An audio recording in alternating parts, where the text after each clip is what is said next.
Now, America's growing trade deficit. It is one of President Trump's main arguments for imposing tariffs on China. But what about the argument that trade deficit benefits our economy? Our correspondent Paul Solman explains. It's part of his series, Making Sense, which airs every Thursday on the NewsHour.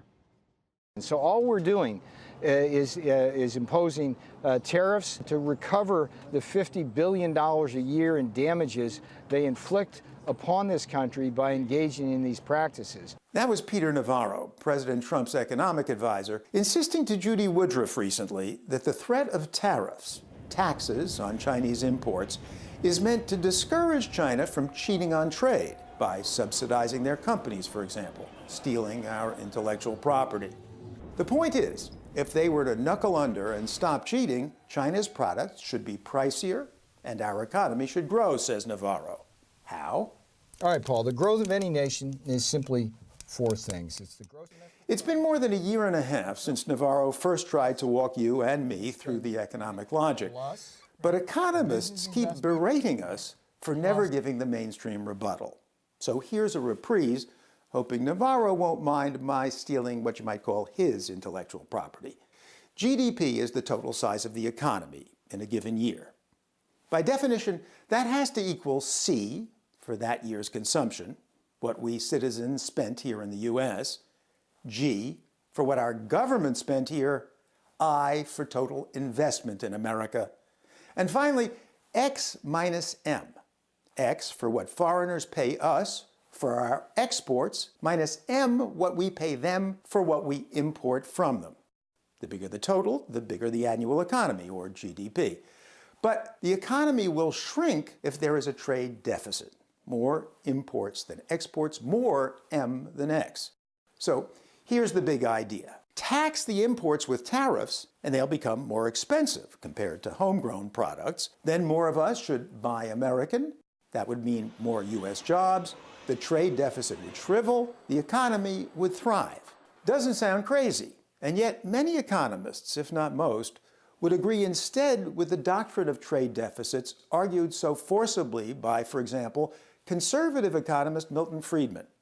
He once jabbed his finger at me, decrying the NewsHour's penchant for pitting just one free trade economist against one protectionist, when he said within the discipline the ratio was 10-1 in favor of free trade. Of course, in his view, politicians were no better, thinking a favorable balance meant a trade surplus, not a deficit. But a surplus is unfavorable, Friedman argued in this old grainy video. That means we're sending out more goods and getting fewer in.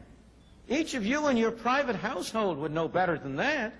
You don't regard it as a favorable balance when you have to send out more goods to get less coming in. So, by trading dollars for goods, we as consumers benefit from a trade deficit. And there's another way we benefit. The Chinese and others lend us money to help buy Chinese stuff. Remember, we don't just run a trade deficit, but also a budget deficit. Uncle Sam spending more than he takes in year after year. The latest projection is that by 2020, it will top $1 trillion a year. Now, to cover the budget deficit, Sam borrows, giving investors treasuries, IOUs, in exchange for cash.